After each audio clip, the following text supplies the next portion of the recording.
Mike, thanks. The latest now on a controversial Powerline project that's sparking a major fight in Loudoun County. Homeowners, school leaders, and local leaders say they want the plan put on hold, but so far, state regulators have refused. And now that legal battle headed to the Virginia Supreme Court. Our Regina Ureta joining us live from Ashburn with reaction from people who live around there.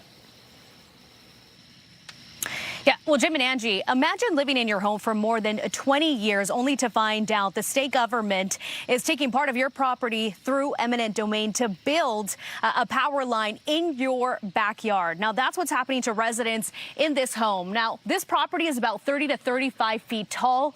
That power line is expected to be about 185 feet tall. That is triple the height of this home. It is taller, just to paint a picture, taller than the Statue of Liberty without its base. Now take a look. This is the proposed route. I want you to focus your attention on the red there.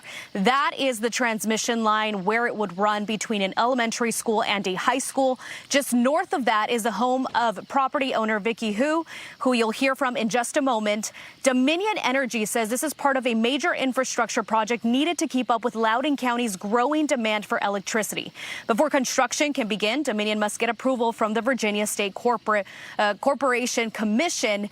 But many residents are pushing back, saying they're worried about high voltage transmission lines running next to homes and through school campuses. Tonight, Loudoun County's Board of Supervisors, the school board, the Loudoun Valley Estates HOA, and even Dominion Energy joined in asking state regulators to pause the project. The State Corporation Commission said nope. That means the fight is now headed to the Virginia Supreme Court. Now, here's what school board member Amy Riccardi, who represents the district, had to say about that. Power lines were not on my bingo card when I ran for school board. It just wasn't something I had thought was going to even be a real issue here. And, you know, the SCC process for approving Dominion lines, I think that is just a failed process and needs a lot of renovation.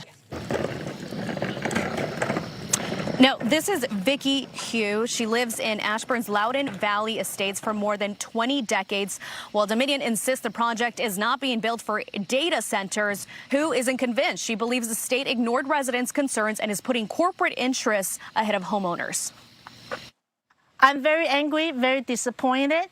And like I said, I'm not surprised because the whole process I've been been through for the last year. But it's still very, very disappointed because you were thinking somebody who had conscience would make a right decision. And we reached out to the Loudoun County Board of Supervisors. In a statement, they write, in part, quote, the ongoing discussion aimed to identify a route that was acceptable to all of the stakeholders and that would be approved by the SCC, which is why Loudoun County filed a motion to suspend the final order today. We also reached out to Dominion Energy, but they have not responded to our request for an interview. We are keeping a close eye on this legal battle now that it heads to the state's Supreme Court. Guys?